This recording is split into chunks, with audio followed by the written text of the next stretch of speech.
Title: The City That Wasn't Theirs.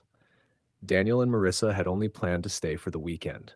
The city wasn't on any travel list they had ever seen, but the road signs had pointed them there after a wrong turn somewhere past midnight. Neither of them could even remember the name of the highway anymore. All they knew was that the place looked normal, too normal. Tall buildings, glowing street lights, people walking calmly on the sidewalks. It felt like any other city, yet something in the air made their skin feel tight, like static before a storm. "We should just stay one night," Marissa said as they pulled into a small hotel with a flickering neon sign. Daniel agreed. They were tired, and the thought of driving back in the dark didn't sound safe. The hotel clerk barely looked at them. He handed them a key without asking for ID. Room 314. The first night felt strange, but nothing happened. The second night felt longer. The third night felt like they had never arrived at all. Daniel woke up one morning and noticed something odd. Marissa looked different. Not enough to panic, not enough to scream, just enough to make him stare a second longer than usual. "You okay?" she asked. "Yeah, you just look tired," he said. She smiled, but the smile felt wrong, like she had learned it from watching someone else do it. Across the city, in a building that looked exactly like the hotel but wasn't, two figures stood in a dim room. Their bodies shimmered like heat waves. They were not human. Their forms bent and reshaped slowly, copying every detail of Daniel and Marissa, their faces, voices, even the way they blinked. "They are stable," one of the creatures said in a hollow voice. "Their life energy is strong. We can stay longer." The other creature tilted its head. "But we must replace them completely. If they realize, the bond breaks." Days turned into weeks. Daniel began noticing things he couldn't explain. Marissa would forget memories they shared. She called him by the wrong nickname once. She hated coffee suddenly, even though she drank it every morning for 10 years. At the same time, his body felt heavier. He looked in the mirror one morning and saw lines near his eyes that weren't there before.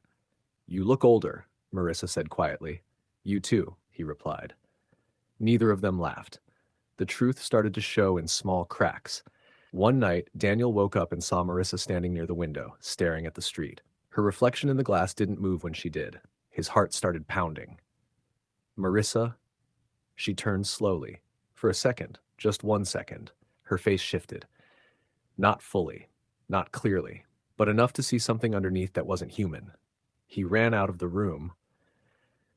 At the same time, the real Marissa, in another part of the city, was running too. She had realized the same thing. The man she was with wasn't Daniel. He knew things Daniel shouldn't know. He moved too smoothly. He never blinked when he slept. They found each other in the middle of the empty street at dawn. They both froze when they saw one another. You're real," Marissa whispered.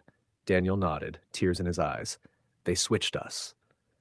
Behind them, the copies stepped out of the shadows, their bodies twisted, stretching, faces melting into something tall and pale with black eyes that reflected no light. "You were not meant to know," one of them said. "We needed your years, your life, your time." Daniel felt the weakness in his bones, the weight in his chest. "They're aging us," he whispered. Marissa grabbed his hand. "Then we end it now." The fight wasn't clean. The creatures were strong, but they needed the couple alive to survive. That was their mistake.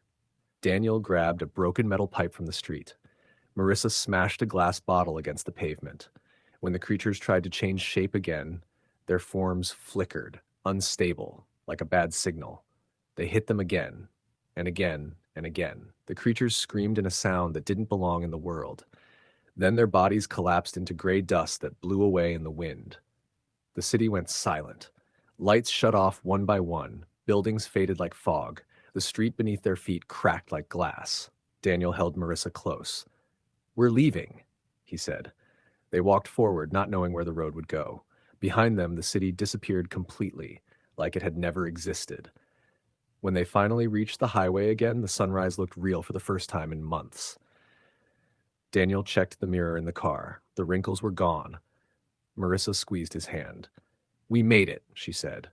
Neither of them ever found that city again, but sometimes late at night, when the road is empty and the signs don't look familiar, they still wonder if they ever really left.